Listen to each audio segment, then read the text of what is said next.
with wing racing here recently, going to Australia. V6 non-wing, I don't know what that is. You would never drive that. I don't want you to do that. But it does seem like USAC has kind of like, I don't want to say taken a back seat to the wing or the sprint car world, but it seems like that is the case. Now, I've always said it's kind of the payout that's kind of done that. But I mean, I was sitting there watching from the infield and I'm seeing 5 cars dice it up and I'm like, this is racing. This is sprint car racing, you know. And what is it that keeps you being that non-wing guy? Is it that thrill of racing it? I feel like, you know, you hear Kyle talk about coming from stock cars back to the sprint cars. It's more fun again. I almost had that sense of like winged racing to non-wing racing. It's almost like that fun again sense. It's like you're able to drive the car.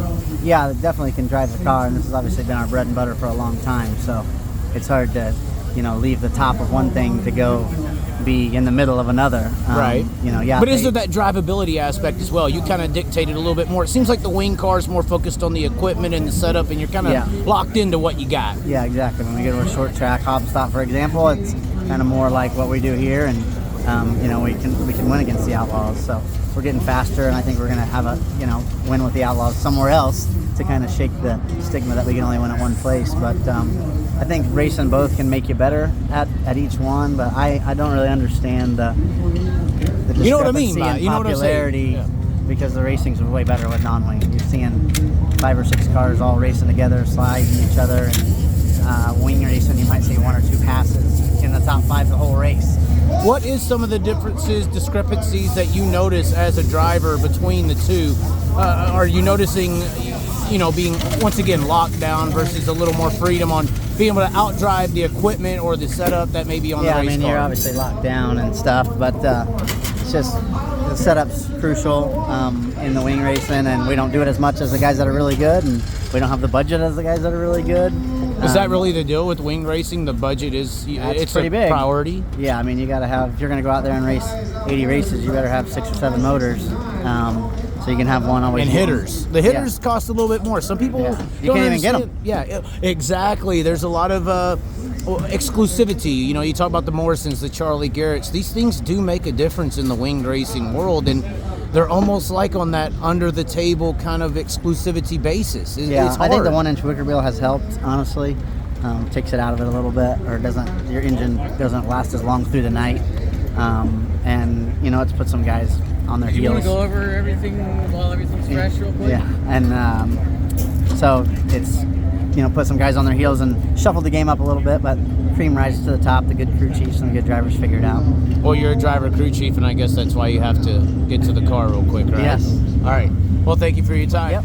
I was talking to Brady Bacon earlier. I was like, man, I get out here, and I'm to my first non-wing race in a long time. Been in Australia and here, and outlaw chasing and big money chasing, and it's like I'm watching y'all go in there, swarm of bees, you know, 5 cars under a blanket. It's like this is racing, you know, and there's the late model fan base, I feel like, has a real argument when it comes to comparing sprint cars to late models. Yeah. As far as like they can race a little bit more, they're more side by side, and they're always comparing sprint cars to slot cars. Maybe winged cars, but when you take the wings off, it just seems like these cars, you can really drive them. You experience both sides. Yeah. Obviously not as much success as Bacon has had, for instance, but how does it feel like out there versus that wing car? Is it a program situation, or with the wing stuff versus, can you make up for the car a little bit more in the non-wing? Not as much. You know, I feel like, obviously, race cars that go fast, you know, they're not just robots in those things. Like, they're good race car drivers no matter what they do. But it's a little bit of a different skill set with that wing on, is it not? It's incredibly different, yes. It's a different feel. It's a different mindset, one. You know, the way you go about attacking a race is different. You know, I feel like that's why you get labeled a non-wing guy or a wing guy. Just because they are both sprint cars, yes, but they are both extremely different in the way that you do kind of everything. So people that can do both, I feel like are very talented people, but I'm not even saying that wing guys can't do non-wing racing either. Like, well, it's probably easier to slow down than to speed up, technically. I mean, Jack Hodenschild, Stevie Smith won the Mopar Million. Yeah, and it's just like I guess it's a type of person thing. You know, Jack Hodenschild, He's nuts. We He's all know wild. that. Yeah, he's you got to be wild to do these So, cars. Yes. You know, somebody that's more conservative, like not conservative, but likes the way a car feels on the wing side. If they've been doing that for 25 years, like a Shots, for instance. Right. Kind of very controlled. He's very controlled. He's not going to want to hang it all out the right side, trying to flip over every lap. It's going to be uncomfortable. The same way, probably the speed and, you know, racing in dirty air is uncomfortable to a non-wing guy. It's just kind of your forte of, you know, the way you go about racing and what you grew up doing. But, you know, I feel like good race car drivers can figure out how to do both, and that's obvious. But what can fix, not to cut you off, but what can fix this hierarchy? You know what I'm kind of talking about. It seems like it's... I mean, there's a lot of... It's money, mainly. I mean, it's money. Is it because everybody it's wants risk to go. versus reward? I've been saying this, I'm not trying to be disrespectful. Yeah. I've been saying, if you took the top 15 wing guys, for instance, in the current motorsports world, and you put them in non-wing cars, I think they would be very competitive, simply because over the last 10 or 20 years, if you were a good driver coming up, you didn't want to go non-wing racing. It's traditional. Yeah. You wanted to chase money in dirt. Yeah. If you chase money in dirt, you went winged racing. Yeah. So it's like, it hasn't really garnished that talent base, but it seems like it's mainly monetarily based in that decision making. Yeah. You know, and it's, you know, that's a tough one. You're going to get 50 different arguments in that, you know, said scenario, but obviously wing racing is backed by a lot of money, and, you know, a lot more wealthy car owners. There's a lot more chances to make money if you're just a driver. But with that being said, I mean, I don't go broke racing non-wing cars, so Right.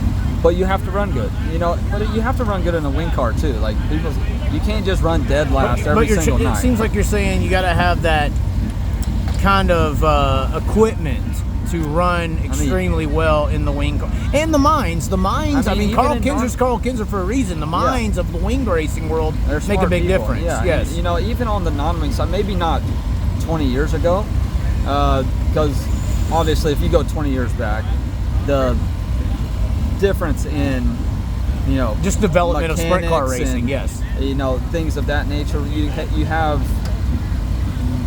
completely different levels of equipment from wing racing to non-wing racing. And I feel like the non-wing racing has really made a gain. Like, you go look at Justin Grant's car, our cars, Brady Bacon's cars, like, that's nice shit. Like, you can bolt a wing on these things, barring needing probably a different engine to go to Knoxville. They're wing cars. You know, you can do the exact same thing. Like, Justin Grant runs a mid-max. About 500 people run a mid-max, and they're all Smith titanium. They're all, you know, carbon fibers. They're not shit boxes. but it does seem like in non-wing racing you can come up with the shit box, and if you put it together well, not saying Robert Ballou, but I am, if you put it together well, and you can drive the sumbitch, you can still win a race. I don't think you can do that in wing racing. No, you can't. No, you can't. You know, it's like, especially, you can get away with it at Hobstadt. You can get away with it at some places where it's just a little bit different than what the normal. Where you got to drive it. You gotta drive it, and, you know, you can get away with it there in qualifying. But if you go to wing races nowadays, if you qualify worse than 12th, Can't drive out of it. Good luck. Like, it's just not happening. There are some people that are exceptional at that and that make things happen, but it's hard to do it on a daily basis. People make fun of David Gravel for not being able to pass cars because it's that hard to pass cars on that level. I mean, I wouldn't make fun of David Gravel for not being able to pass cars, because he's the fastest son of a bitch that shows up to the racetrack He's a bad son of a bitch. I'm just saying. It's like, it's just that hard to pass. Yeah. If you qualify bad, it's hard to make it up in the wing cars. it is tough. And, you know, and some of it's, you know, track conditions, not necessarily position, but like track conditions, just as hard as they run, as stuck as they are, you know, as good as the drivers are, wide open is wide open. Right. So, you know, once you let a guy, 3 guys, top 3, get out, it's hard to make up time, you know. That's kind of like why I like Knoxville a lot, is because you can watch people move and race and, you know, figure their car out and figure things out. But, you know, it's just a different form of racing. I mean, I enjoy both. You know, there's one that's more adrenaline because of speed, and this one's more adrenaline because didn't flip over that lap. Well, So I've, it's like, heard, it's just I've heard different. drivers experience. I hot lapped a wing car, believe it or not, Yeah. actually. Okay. And I've heard it explained very interestingly. And honestly, Dale Earnhardt Jr.'s NASCAR explanation makes kind of some sense. When you can enter into a corner and your mind tells you to lift, because that's don't. normal inertia. Yeah. In a wing car, you have to kind of override your mind and just stay in it. And it doesn't make sense, but the wing allows you to. There's certain sensations, is Yeah. what I mean, Yeah, absolutely. that yeah. you cannot experience in anything else. And that has to Yeah. be cool in its own element. Yeah, and like that's, I mean, absolutely. Yeah, they're Entering on the throttle, yeah, basically. entering like just when you say wide, like actually wide open. Right. You know, like a non-wing car, you can say you're wide open, but you're probably not wide Right, open. you're not sticking going. Because you know that you're on the throttle a good amount, but you're not just stuck to. The only place I know I can run wide open is Bloomington, like Right. to the floor, you know. But everywhere else, like you're not going to make the corner. I think it was Stevie Sussex said the most craziest feeling he had in a sprint car was in a wing car at Paris, aiming at the wall and just turning the last second wide Yeah. open, and it sticks. Yeah. Because of the wing. Yeah, and that's That's crazy.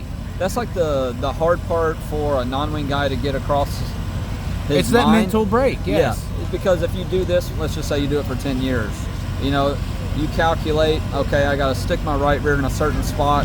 I have to be a little sideways in order to keep it from sliding. Or you know, flying out the park. Or flying out the park. And then, you know, you calculate, I don't know, 3 foot of slide. Mm-hmm. And then you do that in a wing car. Well, you just missed the whole corner. I mean, shit. I've qualified good in a wing It darts car. to the infield, basically. Yeah, it darts to the infield. Like, I feel like I can qualify a wing car pretty well. And like, hell, I did it just the other day at Kokomo. Like, I was like, all right, fence. And I thought I was just going to get to it. And I just didn't. I qualified. Because of the wing. Yeah, I just never got to it. And then I screwed up both laps. So it's like, it's tough. And it's tough to like one-off wing racing. Like, you do this all the time, or midgets, whatever it is, and then just to hop in a wing car randomly. The big tracks aren't as hard because like you're more straight for a long period of time, so like it's easier to trust it. But the short tracks, when it gets, I want to use Kokomo for example, when it gets way up on the fence like that and it's powder against concrete, you're like, I'm not real sure that this is going to work. You know, and having that confidence that it is what the wing drivers have. And a non-wing guy, you can do it, but half the time that a non-wing guy probably does it, just right out of a non-wing car to a wing car, they do it, They're questioning it. you question it, and like, you might rip off one lap, but it was probably lucky. They're still good at their job, they're still, you know, talented race car drivers. It's kind of like tanks to jets. You're But it used was to like- a certain inertia. Like you get done after qualifying, you're like, oh shit. A wing guy gets out and be like, all right, well I need a little here, a little there, and we're just like almost glad we survived. So it's like the mindset's different. Now you race them more, you get more confident. And like last year, I raced more wing races, and you know we ended up winning one. So it's like I felt way more confident the longer I did it. But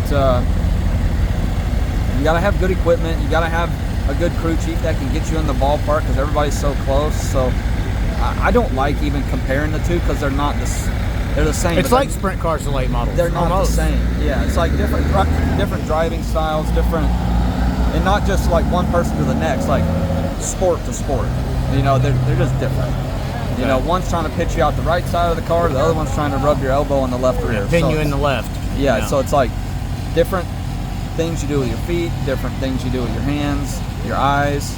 You know, I feel like you can get going pretty fast in a wing car that you can almost be behind the car, like eyesight wise. Right. You know, if you're not used to it.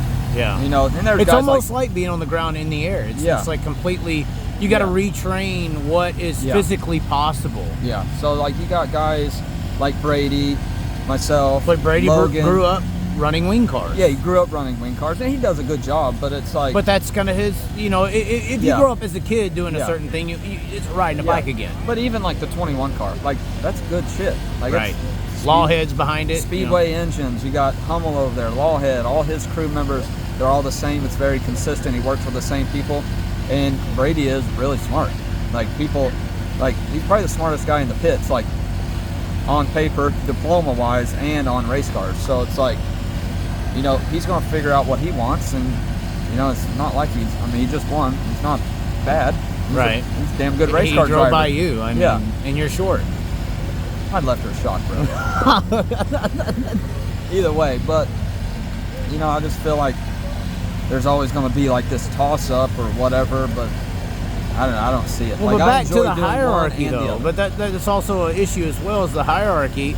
I'm sure you have to go here soon. Maybe you don't. It's all right. I mean, we could go for an hour, but the hierarchy, it does seem like non-wing racing is not being pushed away, but it is being pushed down at least a little bit. And it's not in the limelight.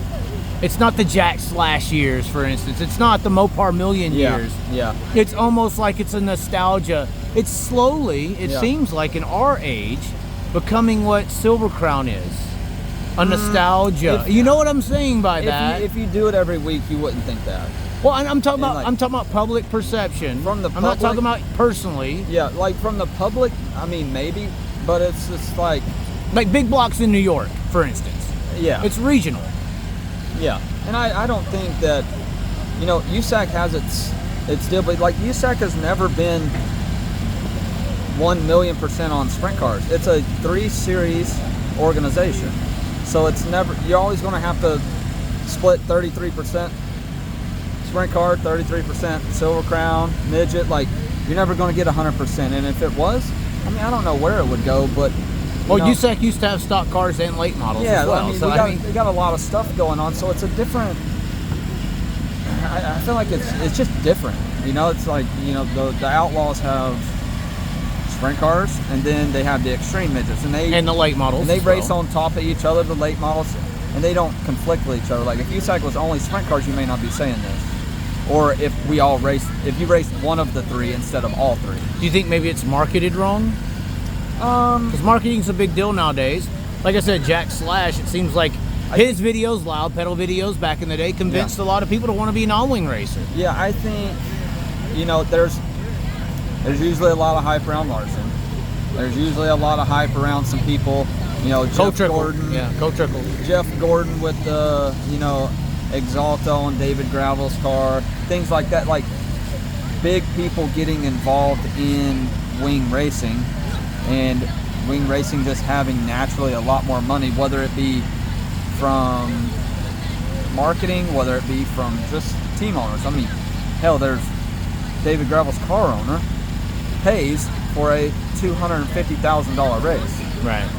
Well, you don't have any car owners here that are going to pay for things like that. The so money. It's like corporatism. There's a lot of single person help, and I mean, that's tough to get. You know, I become a billionaire one day, I'd do it for non-wing racing, but You're saying the money's not there to invest into the non-wing world.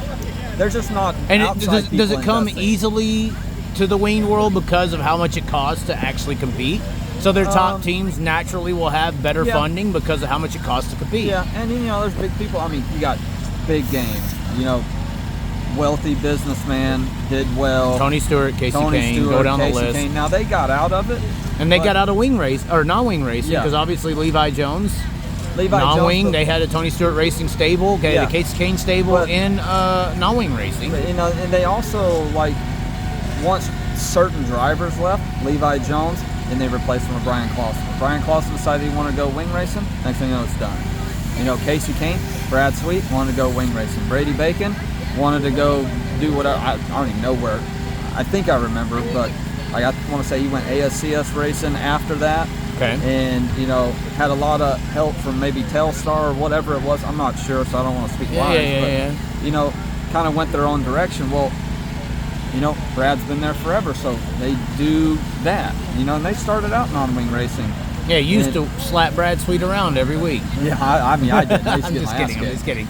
But it's like, you know, it's just certain scenarios. And I'm not saying non-wing can't get back to that, but you're gonna have to. I mean, NOS is involved. You got, you know, a lot of things that. But there's also like people that have chosen to go non-wing or non-wing to wing racing that, you know, were a lot of our sport. So we got to replace those guys, and it's not easy to do to just replace. Say, well, it just seems like when you go or over, or Wyndham has gone over. and y'all struggle, Yeah. it kind of seems like the wing guys, because there is a divide between wing and non-wing. It gives them like a stake in the mantle. It's okay, I'm dipping as well. Yes, I am. But fake dippers, Yeah. not real ones. What do you got here? Hold on. That's nuts. Oh, he's got the Little bit real of lip stuff. I don't cancer. do it. But it seems like it gives the wing guys a little like, hey, we're that much better. But you don't get to see the guys come back over and, you know, play on y'all's field. I mean, yeah. So they it's can- like, it seems like that has kind of, and I don't want to say I'm agreeing, because once again, I still stand that the talent just hasn't gone this direction because of the money that's involved. I feel like the risk is 2 to 3 times as much, and it Yeah. has to pay 2 and 3 times as much for a guy to logically pick it. But if you take a top wing guy, they're not going to come in here and win. Like, it's just not happening. I think Like, on a big track he would have a good shot. I think if you were at Eldora, you went non-wing, I think David Grohl would have just as much of a shot Okay, that's as what- Stevie Smith, for that's instance, no because he different ran saying second. Brady Bacon has a shot On a every short single track. time he goes to hop stop. Correct, Like, yes. It's the same scenario, but Okay. it's like, you know, we get to some gnarly ass places that, you know, are not comfortable, and we do it every day. Right. Same thing. So it's like, So like you're saying, like the wing guy would be uncomfortable Shit, on a yeah. short track like here, non-wing, Yeah. and y'all would be uncomfortable in a wing car on like a Knoxville or an Eldora. yes, yeah, basically. Because the wing's making the difference there. It seems like Yeah. on a short track, Yeah. wing cars, the wing ain't playing as much as a factor. not as much, no. Right. But, And on the big tracks, the wings are. yeah, you know, but not saying that one couldn't do it, but you're not going to just walk in here and win first race out. Right. Like, it's just not happening. Right. So like, there's too many guys in here that are really good at their jobs, and whether it pays 250 grand to win or 5 grand to win, they're still good. You know, and it's hard to win these races, and there's a lot of mechanics that go involved with it. You know, and you got to run the ragged edge with something that don't help you. stick. It don't help It don't you. stick. Yeah, it's not. There's no help. Like, you just got to rely on dirt Right. and a right rear tire, so it's hard. So, you know, I don't even really like the comparison because I've done both, and Well, I but don't- it's out there in the open, so Oh, yeah. I mean, I was just curious. Yeah. You've done both. I see everybody's loading up. You got to go. Yeah. I'm assuming. So Yeah. I would like to talk about We gotta go to Inferno Taco Bell real Armor. I mean, yeah. I guess we got to go to the shop. I Yeah. don't know what we got to do now. No. But We yeah, but Inferno Armory, that's a product that we came out with to help people, you know, protect them from fire. I have a scar on my leg from a Yeah. racing incident. So And like, that's you know, that's what we wanted to do is we know Nomex does its job, you know, but a lot of times, like, heat is the problem. right. You know? That's what happened with my leg. You I was sweat up. your dick I off was out up here, and yeah. it's 90 degrees. Next thing you know, you turn into a boiling egg. So it's like, I want to eliminate that, and that's a lot of what it does. It makes, you know, materials non-flammable, but it also protects you from 2,500 degrees. Right. And, you know, fuel gets pretty hot. You know, it gets about 2,000 degrees. Whether it varies whether you race with racing gas or Well, the guy in methanol, so- Australia tells me that's because of SFI rating versus FIA. A lot of the SFI suits would not pass FIA regulation. But none of them protect you from 2,500 degrees. Zero. right. So I don't care if it's SFI rated, FIA rated, like, they just don't. Like, that material is not meant for that. That's not what it does. You know, so that's what we wanted to, you know, Eliminate. we just wanted to eliminate and give you a little bit of insurance for a reasonable price. Like, you know, one bottle's $45, but it gets about 10 suits. So at the end of the day, I mean, hell, this thing was probably $250 and a hot dog is $4. Right. You're already spending more money than I would rather not burn than, you know, eat a cancerous hot dog and We've drink all about seen them under 90 the grams of microscopes sugar. with the hot dog. It's the Yeah, hair not- and all not that. good. It's Not bad. good. Yes. I'm not actually eating hot dogs. It's just Okay, a metaphor. thank you. But, Thank you for not doing that. um, Or McDonald's, right? yeah, backing Oh up. God. Oh God. But yeah, I mean, that's just what we want to eliminate. You know, we made gains everywhere else. We got ONS devices. We got big containment seats. We got seat belts that ratchet now that keep you tighter. We got frames being, you know, redone to help, you know, caving of the halos. So, I mean, we even got fire bottles. I mean, I feel like they do their job, but, you know, my only fear is, you know, at the end of the day, it could be a mechanical failure, and I don't want, just like anything else, you know, engine builders don't build you an engine and tell you it's going to blow up in 10 laps. Like, shit just happens. Happens, yeah. You know, so it's like, I don't want to, see, buddy, you know, I just don't want that to be, you know, barring your suit fall off, I want it with you at all times. So like that's Right. kind of my Well, my breathability is an issue as well. Does that Yeah. in Inferno, does it? Yeah, Because it's- obviously yeah. it stops it's all- air from transferring because that's what keeps the Only heat from transferring in activated itself. by heat though. Okay. Activated by heat. So like say like your shirt, like if you like stretch it out, you can like see light through it. Okay. You know, you spray our But stuff once on, it gets to a certain temperature, that's when it sucks that's up. where the heat barrier comes through, and then at that point it's not breathable. But who gives a shit at that point? Right at that point. So yes. that's kind of the thing, and you know, obviously, like this being said in a pretty raw interview, that you know that's how it works. You know, so whenever heat is transferred from whatever it is that's hot, it now creates a bond between The pores kind of close. pores close up, and it creates a barrier between the hot, whatever it is, whether it be oil, whether it be fire, fuel, whatever that is, and your skin. And then you got a 3 to 2 layer suit, so you got a little bit of barrier, you got Nomex, so you got some things on there, and you can spray it on your underwear, you can spray it on that, so then you double up. Did you just grab your crotch? Huh? I would spray it on that too. My crotch? I would I protect don't need that that as well. getting any smaller. I'm just saying, I don't I'd want hate for that. Yes, Beanie yes. weenie roast right there. Well, I mean, does it swell up or get smaller? I may want to do this. I don't know, I just stepped on it out there. Oh so. my God! All right. We'll let you go. Perfect. Everybody's we're gone. Everybody hates you. We're gonna be freaking closing down Waffle House. All right. Oh Don't God. close. So this is it. Does that say Alpine Stars? Yep. Well, at least it ain't K1. This is how we ride, this is how we do. Riding mud, sliding up higher in the groove. Don't give a damn about the cash we're spending. With the time we got, we choose to play it on the go, to stay out on the run. We all high, wild, and handsome. Ain't telling you what's right or wrong or what to choose. Hey, but this is how we do. This is how we do.